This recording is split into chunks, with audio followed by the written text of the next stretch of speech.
Hey, what up YouTube? Here's a quick update. I don't have the tank full all the way. I'm still working on it. I might not even do it right now. I might just wait till after this weekend's over. But I got them in their own tank. So, you know, back to what you need and what I want you to need. Alright, start off with you're going to need a tank. This is my setup, and I'll explain why I have this set up. I have a 20 gallon. I'm going to have a light on there. Heater right now is set at 82. I think I might drop it to 80 so you guys can see how to do this quick. Sponge filters, one half running pretty badass, the other one going really slow. And bare bottom. Alright, this is kind of a little bit more informative, and I'm going to talk about a couple things. Once you get your pair, you just put them in there. There's different ways to handle once you have the pair. You can artificially raise your eggs, which means you pull out the eggs and you do it and hopefully get lucky. You can move the parents. You can wait till the parents get them up to free swimmers. You can do it however many different ways there is to do it. I'm going to try different ways, and basically what works best will work. So if you guys want to see it a certain way, comment below, and I will, obviously if I get different ways of doing it, then I'll go ahead and do it different ways. Every way of doing it is a little bit different. If you move the eggs, it's a little bit harder. It's a little bit more time consuming because you got to do a lot of water changes. If you let the parents stay in there with the eggs, in free swimmers, you have the chance of the parents eating the babies. If you, I'm trying to think of what other option there is. If you move the pair, it's a little bit easier because then the eggs stay in there and it's not as bad. If you wait for the eggs to become free swimmers and then move the parents, it's a lot easier. That's usually the way I go about it. Comment below on questions and comments about it. If you don't go this route about it, I would recommend you at least have a 55 or a 29 gallon with the pair in there. Like I said, previous video on how to get a pair, your best bet is to grow out 5 little ones, or 6 little ones, 6 to 8 little ones in a 55. If you can't do that, then buy a pair. Pairs, like I said, range anywhere from $20 to $1,000. One thing you have to consider when having these pairs or having the thing is how they look. And, you have to look at them and really think, hey, is that the best of the best? And what kind of colors are they going to come with? And how, look at that angelfish. Tell me that is not a beautiful looking angelfish. Think about what people will buy.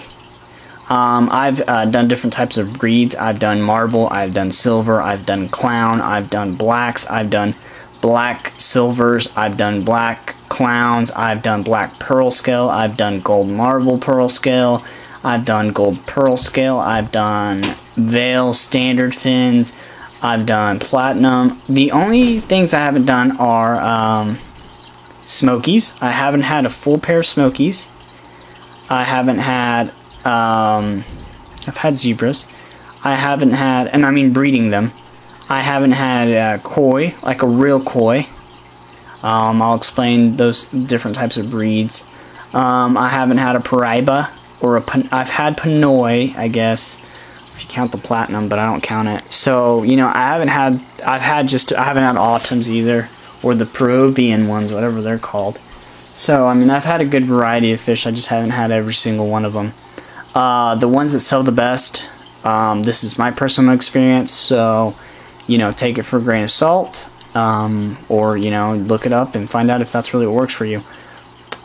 Blacks, dark marbles, gold marbles, and that's about it, honestly. Like, those, honestly, all fish will sell, but those are the hot ones. If you have, around me, if you have a double dark black, that will sell so easy. You just take a picture of it and it will sell. Silvers are very easy to, this is by my experience, silvers will parent raise and they throw out monster numbers, and just a silver angelfish, and people really don't care for them because, it's just a plain looking silver angelfish. People like the marbles, I think, because they have different patterns on them, because they're different colors, they're not just one color. Like if you look at this one right here, one side of them is like a half black and the other side's completely white. This one, like they're all different colors. They're not all the same. So but primarily people like them darker. One of the things that I think I've won is I had a blue koi mixed within these guys, so you could see the cheeks actually turn really, really blue in certain lights, and you can see their scales. They're not quite pearl scales, but they can be. You know, like I have it in their genes that it's recessive. I'll explain genes and what you need to know about that, but I mean, it's pretty simple. I mean, it's high school stuff, so if you don't know your genes, then we got some problems. But basically, let me end this video with some more information, because I know it's pretty jam-packed. If you guys have any questions on anything fish, like angelfish, like genetics, or something you really want to learn about angelfish, comment below, subscribe, and check this video out. The next step on once you have your tank set up, make sure it's clean. Mine's not fully clean, but you know, a couple water changes, I'll take care of that. Make sure it's clean. Make sure you keep up on your water changes. What I'm gonna do is I'm gonna do a water change once a week, probably on a Friday or Saturday. I'm gonna make sure I just keep a maintained schedule from now on. Feed them 2 to 3 times a day, if not more, if I can. And keep the light on for 8 hours, possibly 12, but I'm trying to, I know that I'll get algae growth pretty bad, so I'm going to try to do 8. And I'm going to pour some wisteria in this tank so that the wisteria has roots, so that when the babies are born, they can hide in the wisteria. And basically I'm going to feed them, and here's the hardest part.